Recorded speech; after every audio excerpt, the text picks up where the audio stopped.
Welcome back to my channel house wife moon. তোমরা সবাই কেমন আছো? আশা করি ভালো আছো। আমরা সবাই ভালো আছি। সকালবেলা উঠেছি, এখন বাজে 8:45। এখন ছেলেকে স্কুলে রেডি করে দিতে হবে। তার আগে টিফিন বানাবো। টিফিন বানিয়ে তারপরেও ওকে ঘুম থেকে উঠিয়ে রেডি। পেঁয়াজ ছাড়া ছেলেকে ম্যাগি করে দেব শুধু আলু দিয়ে। আজকে আমাদের নিরামিষ, তাই এখানে কোনো পেঁয়াজ রসুন কিছু যাবে না, খালি আলু দিয়ে ফ্রাই করে দেব। তারপরে দেখো ছেলেকে একদম স্কুলে যাওয়ার জন্য তৈরি করে দিয়েছি। ও এখন স্কুলে বেরিয়ে পড়বে, টাইম হয়ে গেছে।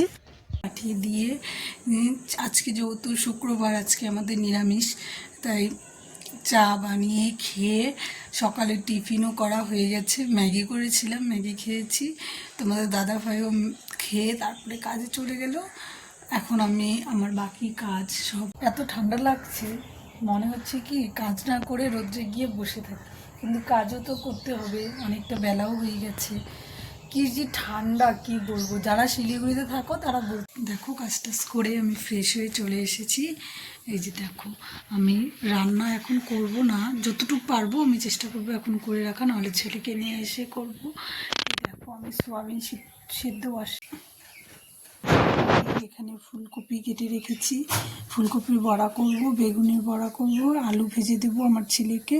আর এটা সোয়াবিনের আলু কেটে রেখেছি, সব রেডি। এখন পারলে রান্নাটা, এখন তো হবে না, টাইম নেই যেহেতু, এখন রেডি করে রেখে দিলাম। আমি পরে আমাদের সাথে রান্নাটা শেয়ার করতে পারিনি। এই দেখো আমরা খাওয়া নিয়ে চলে এসেছি। ফুলকপির বড়া, বেগুনের বড়া, পাঁপড় ভাজা, সয়াবিন এ দিয়ে খাবো। ছেলেকেও খাইয়ে শুইয়ে দিয়েছি, ও ঘুমিয়ে পড়বে। আমাদের সামনে অনেকক্ষণ পরে আসলাম, রাত্রের খাওয়া দাওয়া আমাদের হয়ে গেছে, এখন আমরা শুতে যাব। তাই ভাবলাম ব্লগটা তো শেষ করতে হবে, তাই এসেছি। এখন আমরা সবাই শুয়ে পড়বো, বিছানা হচ্ছে। আজকে 10টা বেজে গেছে, এখন উঠে পড়বো বিছানায়। তোমাদের সাথে আর খাওয়া দাওয়া কিছু শেয়ার করিনি, একবার রাত্রেই আসলাম। দেখি না, দেখি বললাম, বলো শুভরাত্রি। শুভরাত্রি।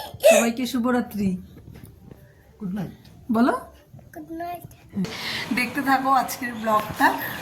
দেখো আজকে মানে কি বলবো, আজকে তো তোমাদের দাদা ভাইয়ের অনেক চাপ। হ্যাঁ দেখো এখানে রান্না হচ্ছে, এটা কি মিক্স ভেজ। এখানে সবজিগুলো সব ভেজে তুলে রেখেছে। এই যে পনির, ফুলকপি, এখানে পাঁপড় ভাজা হচ্ছে, এখানে ভাত হয়ে গেছে।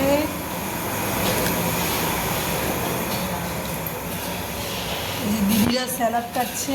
রান্না কমপ্লিট করে প্যাকেট করতে চলে এসেছে। এই দেখো এখানে ছিল মিষ্টি, ভেজ ডাল, মিক্স ভেজ, পাঁপড়, স্যালাড, ভাত প্যাকেট হচ্ছে। তারপরে দেখো একটু স্কুলে এসেছিলাম, স্কুলে একজন এসেছে, ওই যে মনোজ তিওয়ারি, যে দেখতে পেলে ইয়েলো কালারের একটা টি শার্ট পরেছিল উনি। তারপরে দেখো আমাদের মাঠে খেলা হচ্ছিল, খেলা দেখতে এসেছিলাম। তোমাদের সাথেও একটু শেয়ার করলাম। কার কার ক্রিকেট খেলা দেখতে ভালো লাগে কমেন্টে বলবে, আমার তো ভীষণ ভালো লাগে। এখানে শুক্রবার আর শনিবারের ভিডিও আছে, দুদিনের ভিডিও একবারই দিলাম। ভালো লাগলে লাইক, কমেন্ট, সাবস্ক্রাইব করে দিও। আসছি পরে কোনো নেক্সট ব্লগ নিয়ে। বাই বাই, সবাই ভালো থেকো।